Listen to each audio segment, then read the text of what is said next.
നമസ്കാരം. നമ്മുടെ കുഞ്ഞുങ്ങൾക്ക് ചെറിയ അസുഖങ്ങൾ വരുമ്പോൾ നമ്മുടെ വീട്ടുമുറ്റത്തെയും അടുക്കളയിലെയും ചില നാട്ടുമരുന്നുകളിലൂടെ ആശ്വാസം കണ്ടെത്താൻ കഴിഞ്ഞാൽ അതൊരു വലിയ കാര്യമാണ്. കേരളത്തിന്റെ തനിത അറിവായ ആയുർവേദത്തിന്റെയും വീട്ടറിവുകളുടെയും പിൻബലമുള്ള ഈ നാട്ടുമരുന്നുകൾ പലപ്പോഴും ഫലപ്രദവും പാർശ്വഫലങ്ങൾ കുറഞ്ഞവയുമാണ്. കുട്ടികളിൽ സാധാരണയായി കണ്ടുവരുന്ന ചില അസുഖങ്ങളും അവയ്ക്ക് വീട്ടിൽ തന്നെ ചെയ്യാൻ കഴിയുന്ന പ്രതിവിധികളെപ്പറ്റിയും നോക്കാം.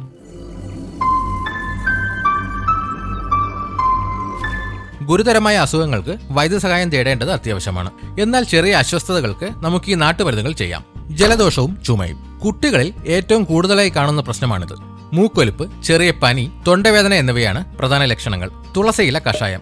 5-6 തുളസിയില, ഒരു ചെറിയ കഷ്ണം ചതച്ച ഇഞ്ചി, 2 കുരുമുളക് എന്നിവ 1 ഗ്ലാസ് വെള്ളത്തിൽ തിളപ്പിച്ച് പകുതിയാക്കി വറ്റിച്ച് തേൻ ചേർത്ത് കൊടുക്കുന്നത് കഫക്കെട്ട് കുറയ്ക്കാൻ സഹായിക്കും. തുളസിക്ക് അണുനാശിനി ഗുണങ്ങളുണ്ട്. 2-3 വെളുത്തുള്ളി, അല്പം ഉലുവ എന്നിവ ചതച്ച് കിഴികെട്ടി ചൂടാക്കി കുട്ടിയുടെ നെഞ്ചിലും പുറത്തും വെക്കുന്നത് കഫം ഇളക്കി പോകാൻ സഹായിക്കും. 1 വയസ്സിന് മുകളിലുള്ള കുട്ടികൾക്ക് ചൂടുവെള്ളത്തിൽ യൂക്കലിപ്റ്റസ് ഓയിൽ ചേർത്ത് ആവി പിടിക്കുന്നത് മൂക്കടപ്പ് മാറാൻ സഹായിക്കും. പനി ഒരു രോഗമല്ല, രോഗലക്ഷണമാണ്. ഇത് ശരീരത്തിന്റെ പ്രതിരോധശേഷി പ്രവർത്തിക്കുന്നു എന്നതിന്റെ സൂചനയാണ്.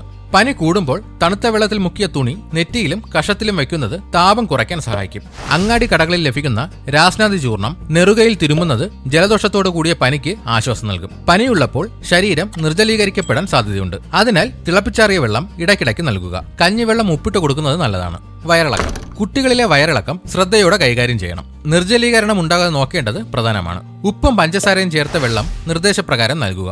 വീട്ടിൽ തയ്യാറാക്കുന്ന കഞ്ഞിവെള്ളത്തിൽ ഉപ്പും പഞ്ചസാരയും ചേർത്ത് നൽകുന്നതും ഊർജവും ലവണങ്ങളും തിരികെ ലഭിക്കാൻ സഹായിക്കും. അല്പം ജാതിക്ക ചുട്ടെടുത്ത് തേനിൽ ചാലിച്ച് നൽകുന്നത് വയറുവേദനയും വയറിളക്കവും കുറയ്ക്കാൻ സഹായിക്കും. ശ്രദ്ധിക്കുക, ഇത് ചെറിയ അളവിൽ മാത്രം നൽകുക. കൈതച്ചക്കയുടെ ഇളം ഇലയുടെ നീര് തേൻ ചേർത്ത് നൽകുന്നതും വയറിളക്കത്തിന് നല്ലതാണെന്ന് പറയപ്പെടുന്നു.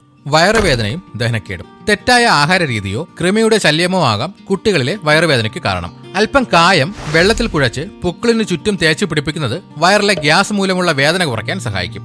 ജീരകം വെള്ളത്തിൽ തിളപ്പിച്ച് ആ വെള്ളം കുടിക്കാൻ നൽകുന്നത് ദഹനക്കേട് മാറാൻ നല്ലതാണ്. ചുക്ക്, മല്ലി എന്നിവയിട്ട് തിളപ്പിച്ച വെള്ളം നൽകുന്നത് ദഹനത്തെ സഹായിക്കും. ഇത്തരം നാട്ടുമരുന്നുകൾ ഉപയോഗിക്കുമ്പോഴും ചില ലക്ഷണങ്ങൾ കണ്ടാൽ ഒട്ടും താമസിക്കാതെ വൈദ്യസഹായം തേടേണ്ടത് അത്യാവശ്യമാണ്. അതിയായ പനി, അമിതമായ പനി തുടരുകയാണെങ്കിലോ വേഗത്തിലുള്ള ശ്വാസം അല്ലെങ്കിൽ നെഞ്ചിടിപ്പ് എന്നിവ ഉണ്ടെങ്കിലോ പ്രത്യേകിച്ച് നിർജ്ജലീകരണത്തിന്റെ ലക്ഷണങ്ങൾ കണ്ടാലോ വൈദ്യസഹായം തേടേണ്ടതാണ്. നാട്ടറിവുകൾക്ക് വലിയ സ്ഥാനമുണ്ട്. 1 വയസ്സിന് താഴെയുള്ള കുട്ടികൾക്ക് മരുന്നുകൾ നൽകുമ്പോൾ അതീവ ശ്രദ്ധ പുലർത്തണം. കുട്ടികളുടെ പ്രതിരോധശേഷി വർദ്ധിപ്പിക്കുക എന്നതാണ് രോഗങ്ങളെ അകറ്റി നിർത്താനുള്ള ഏറ്റവും നല്ല വഴി. അതിനായി സമീകൃതമായ ആഹാരം, വ്യായാമം, കൃത്യമായ ഉറക്കം എന്നിവ ഉറപ്പാക്കുക.